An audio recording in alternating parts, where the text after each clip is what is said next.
الحمدللہ رب العالمین والصلاة والسلام علی سید المرسلین اما بعد فاعوذ باللہ من الشیطان الرجیم بسم اللہ الرحمن الرحیم الصلاة والسلام علیک یا رسول اللہ وعلی آلک واصحابک یا حبیب اللہ الصلاة والسلام علیک یا نبی اللہ وعلی آلک واصحابک یا نور اللہ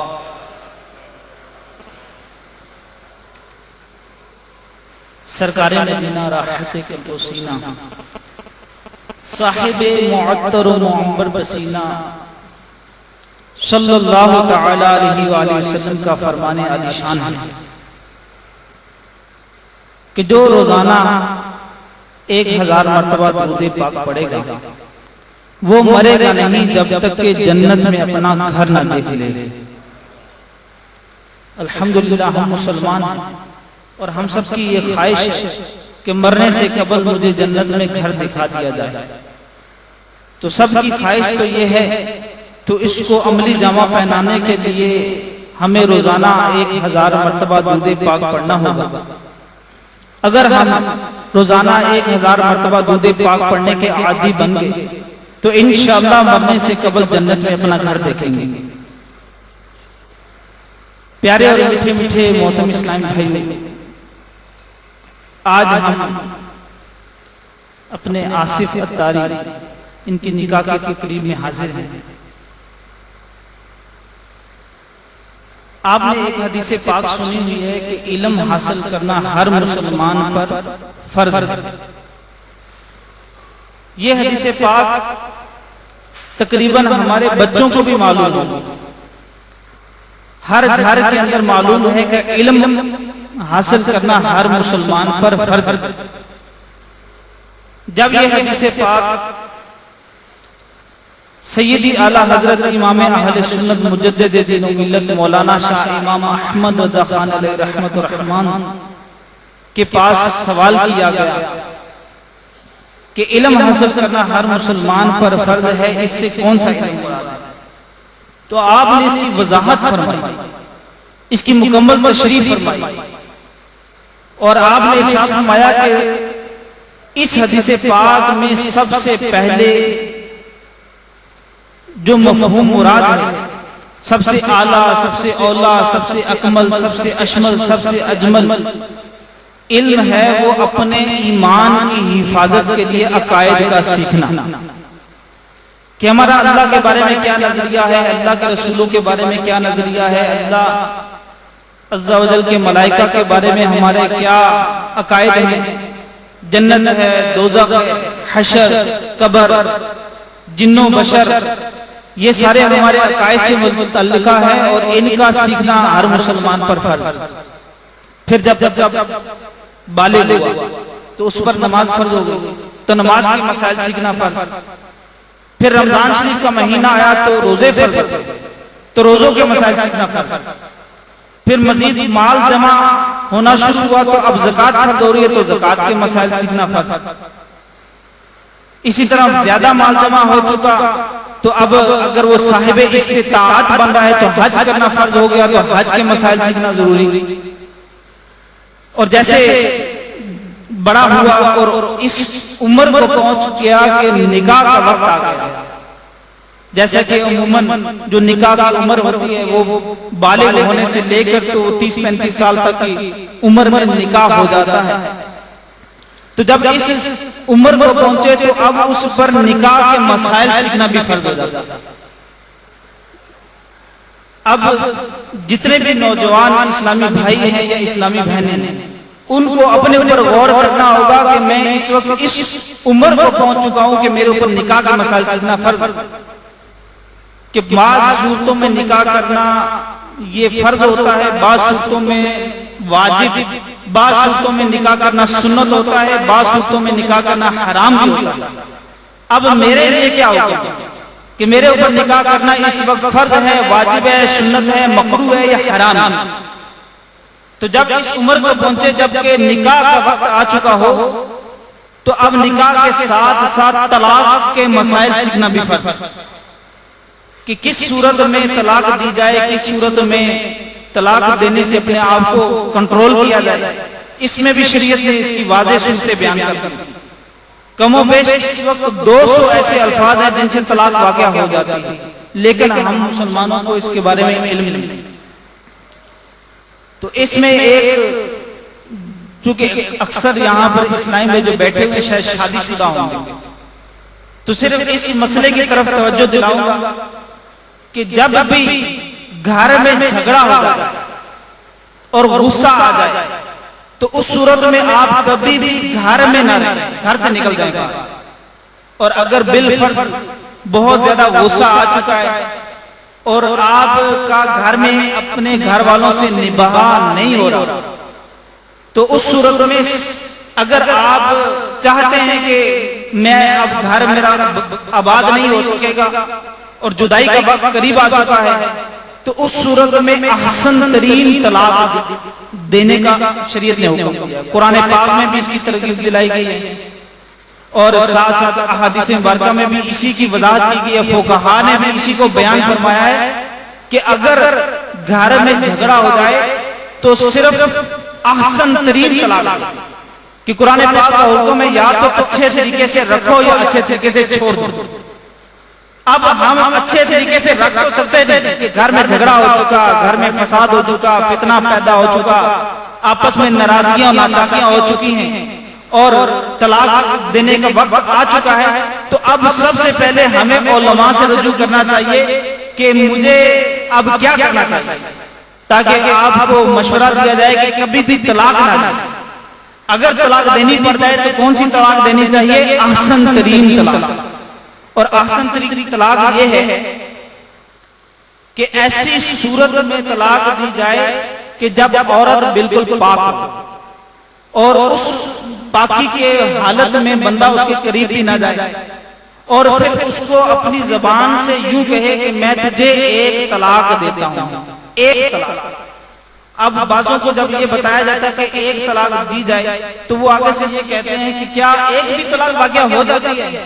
جی ہاں، اگر بندے کو ایسا وقت آ جائے کہ طلاق دینے کی نوبت آ جائے تو صرف ایک طلاق دے دے تو طلاق واقع ہو جاتی ہے، اور دینی بھی ایک ہی طلاق چاہیے. ہمارے پاس دارالافتاء میں ایسے ہزاروں کیس آتے کہ اسلامی بھائی جو ہے نا وہ معاشرے کے اندر جو حالات چل رہے ہیں اس کی وجہ سے جب غصہ آتا ہے تو منہ سے طلاق طلاق طلاق 3 مرتبہ دے کے فارغ ہو جاتے ہیں، اور پھر جب غصہ ٹھنڈا ہوتا ہے پھر دارالافتاء کا رخ کرتے ہیں اور کہتے ہیں کہ کوئی ایسی صورت نکل آ جائے کہ گھر والوں کا آپس میں ہمارا آپس میں تعلق جڑ جائے، لیکن اس وقت پانی سر سے گزر چکا ہوتا ہے.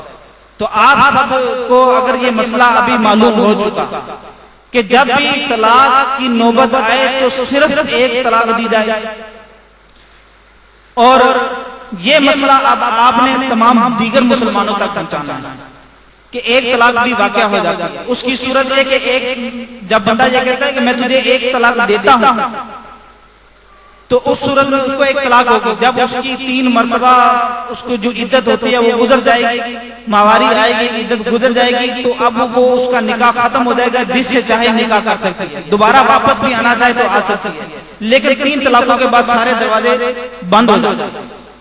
تو یہ ایسے مسائل ہیں جن کا سیکھنا ہر مسلمان پر فرض ہے، خصوصاً ان نوجوانوں پر جو نکاح کرتے ہیں یا نکاح کی خواہش رکھتے ہیں اور نکاح کرنے کے بعد شادی جیسے معاملات میں وہ آ جاتے ہیں جن کے گھر آباد ہو جاتے ہیں. تو اس کو اعلیٰ حضرت فرماتے ہیں کہ یہ تو تھا طلاق کے حوالے سے. پھر اسی طرح جھوٹ، غیبت، چغلی، بدگمانی، جتنے بھی گناہ ہیں ان گناہوں کا سیکھنا اور ان کا علاج اس کا سیکھنا فرض. اسی طرح اخلاص، توکل، سخاوت، یہ جتنے بھی نیک اعمال ہیں ان کا سیکھنا اور ان کو اپنے اندر کیسے پیدا کرنا ہے، اخلاص کیسے پیدا کرنا ہے، تقوی کیسے پیدا کرنا ہے، اپنے آپ کو سخی کیسے بنانا ہے، اس کا علم حاصل کرنا ضروری ہے. آپ فرماتے ہیں کہ ہر ایک کے حسب حال اس پر علم حاصل کرنا فرض عین. اب بعض ایسے بھی مسلمان ہوں گے جن پر یہ سارے کے سارے فرائض ہوں گے، اور بعض ایسے ہوں گے کہ جن کے اوپر اپنی اپنی کنڈیشن، اپنی اپنی حالت کے اعتبار سے مسائل سیکھنا فرض ہے. تو پیارے اور میٹھے میٹھے محترم اسلام میں علم کا حاصل کرنا ہر مسلمان پر فرض ہے. تو آپ نے یہ حدیث پاک سنی ہوئی. اگر آج کے اس پرفتن دور میں ہم غور و فکر کریں تو دعوت اسلامی کا ایسا پیارا پیارا میٹھا میٹھا مدنی ماحول ہے کہ جو ہر طرف بے حیائی اور عریانی اور ہر لحاظ سے جس طرح دنیا معاشرہ ایک اپنے آپ کو جہنم کی طرف دھکیلنے کی کوشش کر رہا ہے، اس پرفتن دور میں دعوت اسلامی ایک ایسا پلیٹ فارم ہے کہ جہاں پر علم حاصل کرنا ہر مسلمان پر فرض ہے. اس کے حوالے سے مسلمانوں کو ترغیب دلا کر، ان کو نیکی کی دعوت دے کر، ان کو نمازی بنا کر، ان کو اس ماحول کے قریب لا کر، ان کے اوپر انفرادی کوشش کر کے ہر مسلمان کو یہ درس دیا جا رہا ہے کہ وہ اپنے آپ کو جو بھی اس کے ذمے فرائض علوم ہے ان کو حاصل کر سکے. اب آپ غور کریں کہ جو یہاں پر امامے والے یہاں اسلامی بھائی بیٹھے ہیں یا جو پردے میں رہ کر سننے والی اسلامی بہنیں موجود ہیں، وہ خود غور کر لیں کہ ہم جب اس ماحول میں نہیں تھے تو ہمیں نماز کا علم نہیں تھا. جب ہم اس ماحول کے ساتھ وابستہ ہوئے، ہمارے سر پر امامہ شریف آیا، سنت و برا لباس پہنا، تو جیسے جیسے اس ماحول کے قریب آتے چلے گئے، ہفتہ واری اجتماع میں شرکت کرتے چلے گئے، تو اللہ تبارک و تعالیٰ کے فضل و کرم سے ہم کافی حد تک اپنے فرائض علوم سیکھنے میں کامیاب ہو گئے. نکاح کے معاملات آپ غور کر لیں کہ آج معاشرے میں اسی طرح کے حالوں میں جو نکاح ہو رہے ہیں وہ کس طرح بے حیائی اور عریانی پر مبنی ہوتے ہیں، اور وہ شادی خانہ آبادی کی بجائے شادی خانہ بربادی کی صورت اختیار کر جاتے ہیں. اور شادی جو ہے یہ سنت ایک اچھا عمل ہے اور اللہ عز و جل اور اللہ کے رسول کی رضا ہے، اور ان کے بتائے ہوئے طریقے کار کے مطابق زندگی گزارنے کے لیے دو خاندانوں کو ملاپ کرنے کا نکاح ذریعہ ہے. اور اس نکاح کے وقت کتنی مطلب حرام اور گناہ کے کام کیے جاتے ہیں یہ سب آپ کے سامنے واضح ہے. مطلب یہاں پر آج بھی یہ مطلب ویڈیو بن رہی ہے، لیکن ویڈیو کیسے بن رہی ہے؟ یہ یہاں پر محفل نعت ہو رہی ہے، تلاوت ہو رہی ہے، بیان ہو رہا ہے، ذکر ہو رہا ہے، دعا ہو رہی ہے، اس کی مووی بن رہی ہے. لیکن اگر یہی مطلب اسلامی دعوت اسلامی کا مدنی ماحول نہ ہو، مذہبی ماحول نہ ہو، تو پھر یہی ویڈیو بنے گی اور یہاں پر چہرے کن کے ہوں گے؟ عورتوں کے چہرے ہوں گے. عورتوں کی ویڈیو بنائی جائے گی، ان کے کھلے بال ہوں گے، ان کی کلائیاں ہوں گی، اور جو مطلب ناچ گانے ہوں گے، یہ سب آپ کے سامنے واضح ہے. تو پیارے اور میٹھے میٹھے محترم اسلام میں ایک سنت پر عمل کرتے ہوئے گناہوں کا کتنا بڑا ارتکاب کر لیا جاتا ہے. اس کی وجہ کیا ہے کہ علم سے ہوئی. اگر علم ہوتا تو محفل نعت ہوتی، اگر علم ہوتا تو اللہ عز و جل کا نام لیا جاتا، اللہ کے رسول کا نام لیا جاتا. اور ماشاءاللہ آج آپ کے سامنے کہ دعوت اسلامی کے مدنی ماحول کی برکت ہے کہ اس ماحول سے وابستہ ہو کر آج ہم اس نکاح کی تقریب میں حاضر ہیں. تو یہاں پر سنت و بری محفل ہو رہی ہے، تلاوت ہو رہی ہے، نعت ہو رہی ہے، بیان ہو رہا ہے، ذکر ہوگا، دعا ہوگی، جو بھی مطلب معاملات ہوں گے سنت کے مطابق نکاح ہوگا. تو پیارے اور میٹھے میٹھے محترم اسلامی یہ درد دعوت اسلامی کے مدنی ماحول ہمیں دیتا ہے. اور آپ سب سے بھی التماس ہے کہ آپ بھی دعوت اسلامی کے مدنی ماحول سے وابستہ ہو جائیں. اس کے ہفتہ وار اجتماعات میں پابندی کریں، مدنی قافلوں کے مسافر بنیں. انشاءاللہ ہفتہ وار اجتماع میں آتے رہیں گے، مدنی قافلوں کے مسافر بنتے رہیں گے. دعوت اسلامی کے مدنی ماحول میں 72 مدنی انعامات بصورت سوالات، یہ اس پر عمل کرنے کی ترغیب دلا جاتی ہے. اگر ہم اس کو اپنی زندگی میں نافذ کر لیں تو انشاءاللہ اس کے نتائج ہم خود دیکھیں گے. تو آپ سب یہ نیت فرما لیں کہ انشاءاللہ ہم دعوت اسلامی کے ہفتہ وار اجتماع میں شرکت کیا کریں گے، دعوت اسلامی کے مدنی قافلوں میں مسافر بنیں گے. تو یہاں باب المدینہ میں ہفتہ وار اجتماع فیضان مدینہ محلہ سوداگراں پرانی سبزی منڈی، اور حیدرآباد میں افندی ٹاؤن، حیدرآباد میں افندی ٹاؤن میں فیضان مدینہ ہے. وہاں پر ہفتہ وار اجتماع ہر جمعرات کو مغرب کی نماز کے بعد شروع ہو جاتا ہے. اسی طرح اسلامی بہنوں کے بھی اجتماعات ہوتے ہیں. یہاں باب المدینہ میں ہفتہ وار اجتماع اتوار کو فیضان مدینہ میں ہی اسلامی بہنوں کا ہوتا ہے، ظہر سے لے کر عصر تک کی نماز کے دوران. اور اس کے علاوہ تحصیل سطح پر کم و بیش 33 مقامات پر یہ ہفتہ وار اتوار کے اجتماعات ہوتے ہیں پورے باب المدینہ. تو اسلامی بہنیں بھی شرکت کی نیت کرنے، اسلامی بھائی بھی شرکت کی نیت فرمانے. اور الحمدللہ آپ نے دیکھا ہوگا کہ ابھی آپ کے ہاتھوں میں رسائل تقسیم کیے گئے. یہ جو رسائل تقسیم کرنے کا آپ کے سامنے ایک منظر آپ نے دیکھا اور آپ کے ہاتھوں میں بھی رسائل ہیں، VCDs ہیں. یہ الحمدللہ دعوت اسلامی میں ہمیں یہ سوچ دی جاتی ہے کہ آپ اس طرح چھوٹے چھوٹے 1 روپے کا 2 روپے کا 10 روپے کا رسالہ بانٹیں، تقسیم کریں کہ آپ کے رسالے پڑھنے سے، آپ کا رسالہ تقسیم کرنے سے، آپ کا کسی کو VCD دینے سے اس نے VCD دیکھ لی، رسالہ پڑھ لیا اور وہ بھی مدنی ماحول سے وابستہ ہو گیا، نیک بن گیا، تو انشاءاللہ عزوجل جب تک وہ نیکیاں کرتا رہے گا آپ کے لیے صدقہ جاریہ بن جائے گا. اس کے بے شمار فضائل کہ ایک بس کے اندر ایک مسافر کو ایک اسلامی بھائی نے احترام مسلم رسالہ 2 روپے کا یا 3 روپے کا یہ رسالہ ہے، رسالہ دیا. اس نے بس میں بیٹھے بیٹھے، گاڑی میں بیٹھے بیٹھے اس کو مطالعہ کیا. پڑھنے کے بعد اس نے کہا کہ میں مسلمان نہیں ہوں، لیکن یہ احترام مسلم ایسا پیارا رسالہ ہے کہ اس رسالے کے اندر ایک والد کا، ایک والدہ کا، بھائی کا، اپنے عزیز رشتہ دار کا احترام کرنے کا کس قدر جذبہ دیا جا رہا ہے. تو یہ اسلام ہے. تو اس نے کہا کہ فوراً کلمہ پڑھا کر مسلمان کر دیتے ہیں. تو وہ کلمہ پڑھ کر مسلمان ہو گیا. تو پیارے میٹھے میٹھے محترم اسلامی، اسی طرح مارکیٹوں کے اندر رسائل تقسیم کرنے کا ایک ہمارے یہاں اسلامی میں مارکیٹوں میں رسائل تقسیم کرتے ہیں. تو ایک مارکیٹ کے اندر دکاندار، موبائل کی دکان ہے، اس پر وہ جو بھی گاہک آتا ہے تو وہ رسالہ اس کو پیش کرتے ہیں. ایک نوجوان آیا، آ کر تو اس نے کہا کہ میں یہ موبائل بیچنا چاہتا ہوں. دکاندار نے کہا میں خرید نہیں سکتا، یہ بہت قیمتی موبائل، آپ کسی اور کو بیچ دیجیے، ساتھ والی دکان کھلے گی تو آپ اس کو بیچ دیجیے گا. اب وہ نوجوان جس وقت اس نے یہ بات کی، ختم ہوئی بات، تو اس نے ایک رسالہ ہے میں سدھرنا چاہتا ہوں، 1 روپے کے ہدیے کے ساتھ یا 2 روپے کے ہدیے کے ساتھ مل جائے، میں سدھرنا چاہتا ہوں. یہ رسالہ اس دکاندار اسلامی بھائی نے اس گاہک کو دے دیا جو گاہک نہیں تھا، فروخت کرنے والا تھا.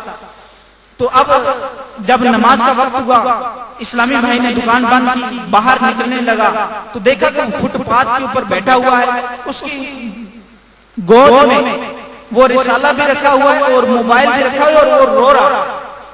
اس نے پاس گیا، شفقت کی، تھپکی دی اور پوچھا کہ لگتا ہے تم بہت زیادہ ضرورت مند ہو، اللہ کرے گا تو تمہارا موبائل بک جائے گا، تم پریشان نہ ہو. تو وہ نوجوان آگے سے کہنے لگا میں اس وجہ سے پریشان نہیں ہوں کہ میرا موبائل بک کیوں نہیں رہا، میں تو آپ کا رسالہ پڑھ کر رو رہا ہوں کہ آپ کے رسالہ پڑھنے کی برکت سے اللہ تبارک و تعالی نے مجھے توبہ نصیب فرمائی ہے. اور میں آپ کو حقیقت بتاتا ہوں کہ یہ موبائل جو آپ کو میں بیچنے کے لیے آیا ہوں، یہ موبائل میں ابھی کسی سے چھین کر آیا ہوں، لیکن آپ کے رسالہ پڑھنے سے اللہ تبارک و تعالی نے مجھے ہدایت عطا فرما دی ہے. میں آپ کا شکر گزار ہوں اور معذرت خواہ اس اسلامی بھائی سے جس کا میں چھین کر لایا ہوں، اس کی کالیں آ رہی ہیں، آپ یہ موبائل رکھ لیں اور جب آپ کال آئے تو یہ موبائل اس کو دے دیجئے گا اور اس کو اپنی دکان کا پتہ بتا کر اس سے میری طرف سے معذرت بھی کر لیجئے گا، میں اس کا سامنا نہ کر پاؤں گا. اسی طرح مارکیٹ کے اندر جب رسائل تقسیم کیے گئے تو ایک سیٹھ صاحب کو بھی رسالہ دیا گیا. وہ سیٹھ صاحب گھر گئے اور انہوں نے گھر جا کر وہ رسالہ ٹیبل پر رکھا. ٹیبل پر رکھنے کے بعد وہ چلے گئے اپنے جو بھی مصروفیت تھی. دوسرا دن آیا تو وہ سیٹھ صاحب اسی اسلامی بھائی کے پاس مارکیٹ میں گئے اور کہا کہ کل جو تم نے رسالہ دیا تھا وہ رسالہ مجھے دوبارہ دے دو یا اس طرح کا اور رسالہ دو. کہ جب میں کل گھر پہنچا اور میں نے ٹیبل کے اوپر رسالہ رکھا تو میری وہ بیٹی جو بے حیائی اور عریانی کی صورت میں بازاروں میں گھما کرتی تھی، کل اس نے وہ رسالہ ٹیبل سے اٹھا کر پڑھا تو رسالہ پڑھنے کی دیر تھی کہ اللہ تبارک و تعالیٰ نے اس کو توبہ نصیب فرمائی اور اس کو حیا کی چادر عطا فرمائی. تو پیارے میٹھے میٹھے محترم اسلامی، آپ کے ہاتھوں میں بھی سب کو شاید یہ رسالے تقسیم کر دیے گئے. تو یہ رسائل یہ 2 روپے کا ہے، 1 روپے کا ہے. اگر یہ رسائل کوئی پڑھ کر نیک بن جائے، نمازی بن جائے، متقی بن جائے، سنتوں کا پیکر بن جائے، قرآن پاک پر عمل کرنے والا بن جائے تو یقیناً یہ ہمارے لیے صدقہ جاریہ ہے. تو آپ سب یہ نیت فرما لیں کہ فیضان مدینہ سے انشاءاللہ آپ کو یہ رسائل مل جائیں. اب ہر مہینے 100 رسالے، 200 رسالے، 500 رسالے، 1200 رسالے، جتنی آپ کے حسب استطاعت ہے. آپ دکاندار ہیں، ملازم ہیں، اپنے پاس رکھیں، تقسیم کروائیں. اپنی دکانوں سے تقسیم کریں، جو گاہک آئے اس کو سودا دیتے وقت تقسیم کر دیں۔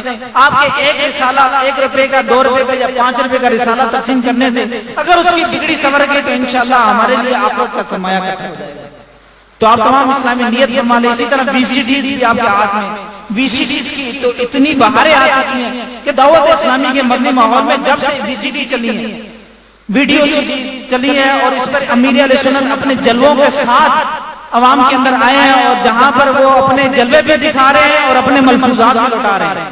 کئی مسلمان ایسے ہیں کہ جو ان جلووں کو بھی دیکھ کر اور ان کے ملفوظات سن کر تائب ہو چکے اور دعوت اسلامی کے مدنی ماحول سے وابستہ ہو گئے اور نیک بن گئے، نمازی بن گئے۔ اور کئی ایسے کفار ہیں کہ جو صرف امیر علیہ سنت کا دیدار کر کے، ان کی آواز سن کر اور اجتماع کا ماحول دیکھ کر وہ کفار اسلام قبول کر چکے۔ تو الحمدللہ ہم بھی یہ VCDs دیکھیں، کم و بیش اس وقت 12 سے 15 VCDs آ چکی ہیں۔ آپ سب یہ اس کی نیت کر لیں کہ انشاءاللہ خزانہ مدینہ سے ہدیہ مل جائے گی، 25 روپے کا ہدیہ، اور 25 روپے کے ہدیے کے ساتھ مل جائے گی۔ آپ اس کو دیکھیں، خود بھی خریدیں، اس کو تقسیم بھی کریں۔ اللہ تبارک و تعالیٰ سے دعا ہے کہ وہ ہمیں اپنے فرائض علوم حاصل کرنے کی توفیق عطا فرمائے، اور دعوت اسلامی کے پیارا پیارا میٹھا میٹھا مدنی ماحول جس میں ہمیں یہ فرائض علوم سکھائے جا رہے ہیں، اس میں ہم سب کو استقامت نصیب فرمائے، ہفتہ وار اجتماعات کی پابندی کرنے کی توفیق عطا فرمائے، مدنی انعامات کا عامل بنائے، اور اس دنیا سے اپنا ایمان سلامت لے کے جانے کی توفیق عطا فرمائے۔ آمین بجاہ نبی الامین صلی اللہ علیہ وسلم۔